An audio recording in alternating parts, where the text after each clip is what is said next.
La mesa no estará compuesto Ramón Moscal, Raúl Manzanas, Antón Navarro, Enrique Rodríguez Segura, Francisco Bartolomé y Miguel Ángel Díaz.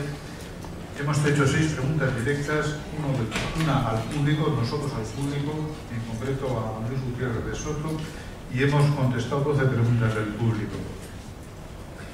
¿Qué hemos visto? Pues que se abren inmensas expectativas para la empresa en el océano, para la energía en el océano, tanto fósil como eólica. La eólica flotante tendrá un decalaje de unos 5 a 10 años respecto a la eólica continental. Durante los próximos 40 a 50 años, el porcentaje de aportación energética del gas petróleo razonablemente se mantendrá. Tanto la eólica como la de gas y petróleo van a necesitar de importantes contrataciones de buques de diferentes tipos, así como de equipos auxiliares, y esto abre una tremenda expectativa para la industria nacional. La industria nacional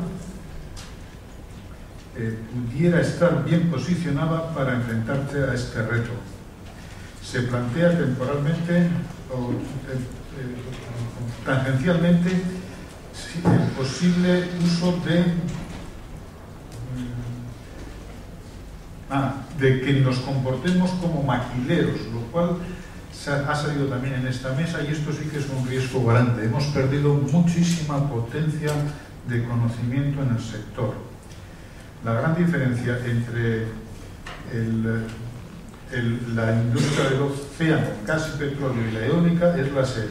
En el oil and gas es una unidad, en el eólico pueden ser 200, 400.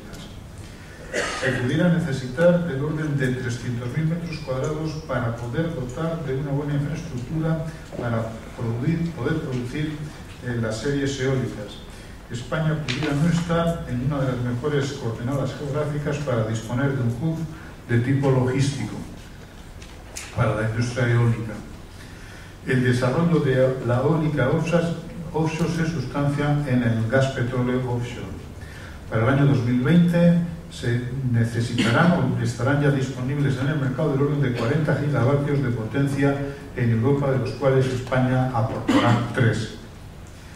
Noruega va a invertir de aquí al 2015 del orden de 80.000 millones de euros en offshore, gas y petróleo. Australia 30.000 millones de euros, gas y petróleo. Es necesario que la ingeniería naval corteje a la juventud y a la mujer. En este congreso hay muy pocos jóvenes y muy pocas mujeres. La declaración ambiental de producto y masa tiene que ir más allá de lo que son las necesidades de propulsión. Y ahí puede estar una de las claves. La apertura del Ártico puede suponer una gran oportunidad. Se percibe la soledad del armador. Y luego nosotros hemos dicho ese acrónimo de 3IDRS2, que es la innovación, la investigación, la internacionalización, el desarrollo, responsabilidad social y sostenibilidad. Y creemos que realmente la clave de la industria puede estar ahí.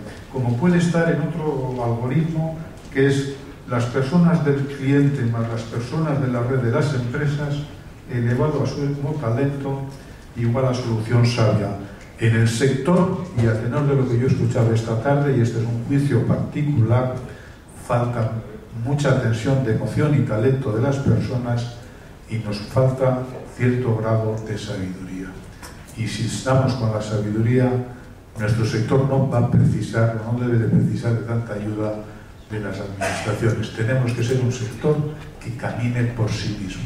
Si vienen ayudas, benditas sean. Pero la solución está en nosotros, no está en la administración, o no debe de estar en la administración. Y esto creo que nos lo puede traer la renovación de las personas, la juventud y la mujer. Muchas gracias.